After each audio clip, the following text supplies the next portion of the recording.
Salut, c'est Shaman de Ludovox, bienvenue dans ce Ludochrono. Aujourd'hui, je vais vous parler de Libertalia, un jeu pour 2 à 6 joueurs à partir de 14 ans et pour une durée de partie entre 40 et 60 minutes, qui peuvent un petit peu aller même plus loin s'il y a 6 joueurs.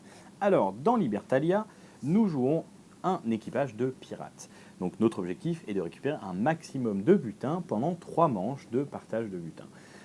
Pendant ces 3 manches, nous allons avoir chaque fois un bateau avec 6 lots de petits jetons butin, sachant que les lots sont constitués suivant le nombre de joueurs, et que dans ces petits jetons butin, on a des jetons qui rapportent des points directement, 1, 3 ou 5 points. On a des jetons négatifs qui vont nous faire perdre des points à la fin de la partie, des jetons de type collection, on va gagner des points à partir d'un certain nombre, et enfin des jetons qui donnent des actions, de l'interaction avec les autres joueurs, ou des crasses qu'il ne faut surtout pas avoir parce que ça nous fait perdre des choses. Le principe du jeu est basé autour d'un système de deck de cartes. Donc chaque joueur a un deck de cartes qui contient 30 cartes exactement, chacune correspondant à un personnage. Donc ils sont tous numérotés de 1 à 30, qui sont liés au monde des pirates, que ce soit l'équipage ou des choses. Voilà, par exemple, là j'avais le gouverneur, donc on peut se dire que c'est une colonie ou un port qui traite avec les pirates d'une manière ou d'une autre. Alors, tous ces personnages ont des pouvoirs qui sont particuliers et cette numérotation qu'on va avoir ici correspond à leur rang, qui est la priorité pour accéder au butin. Donc, tout le monde a les mêmes personnages dans son deck, et la première chose qu'on va faire quand on va commencer la partie, c'est qu'un joueur va tirer au hasard 9 cartes, et il va annoncer les numéros aux joueurs pour que tout le monde pioche les mêmes cartes. Donc tout le monde va commencer avec les 9 cartes de personnages en main. Et ensuite, on va commencer à partager le butin. Donc, on a 6 lots de butin et on va les faire un par un. À chaque fois, pour chaque lot de butin, il va falloir jouer une carte. Donc, chaque joueur va choisir une carte secrètement parmi les 9, sachant qu'il sait exactement quelle autre carte les joueurs ont, puisqu'il a les mêmes en main. Donc, tout le monde va choisir ses cartes et va les placer face cachée. Une fois que tout le monde a posé ses cartes, on les retourne et on va les ordonner suivant leur rang. Donc voilà, alors là, j'ai 2 1, je vais en prendre une autre pour l'exemple. Voilà, donc ici j'ai un 1, ensuite j'ai un 6, un 7 et un 9. Voilà, donc ils sont ordonnés de cette manière-là. On a des petits symboles autour du plateau, je ne rentre pas dans le détail, qui nous indiquent dans quel ordre ça fonctionne. Et ensuite, on va avoir diverses phases.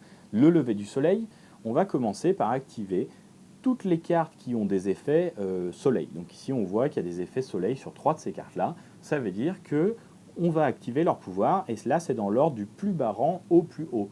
On effectue les effets, donc on peut avoir des éliminations de personnages, on peut se retirer, monter de rang, changer la carte en jeu. On a plein d'effets différents qui peuvent influer l'ordre final de partage de butin, parfois même carrément priver un autre joueur d'un butin. Une fois qu'on a fait tous ces effets-là, on va passer à la phase de crépuscule. Le crépuscule, c'est des effets particuliers qui peuvent apparaître sur les cartes, mais également le partage du butin en lui-même. Donc là, on va partir cette fois-ci du rang le plus haut. Donc là, par exemple, si c'est mon charpentier, il n'a pas d'effet, et il va choisir un des 3 jetons butin qui est disponible. Donc on voit qu'ici, il y a une crasse, la relique maudite, qui enlève des points à la fin de la partie. Ça qui vaut 1. Ceci là, c'est des bijoux qui vaut 3, et ici on a quelque chose qui est une collection. C'est des jetons qui valent 0 tout seul.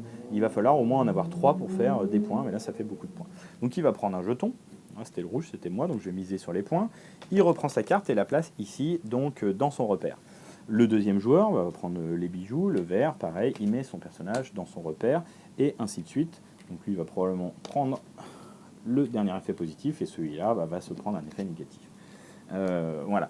Donc là, on a fait tous ces effets, et ensuite, on a une phase de nuit. Donc certaines cartes ont des effets de nuit, comme là, par exemple, celle-ci, et là, il va gagner ici un doublon. Donc on fait ça 6 fois pour compléter la manche. Une fois qu'on a fait ça 6 fois, on a encore un effet jour de repos. Donc là, par exemple, j'ai un personnage qui a ça comme effet, jour de repos. Hop, j'applique l'effet, et on a terminé la manche. Donc techniquement, vu qu'on avait 9 cartes en main, ici, il ne nous reste plus que 3 cartes en main. Là, un joueur reprend 6 cartes, va annoncer les numéros aux autres joueurs. Ces joueurs vont prendre les cartes qu'il a annoncées et on repart.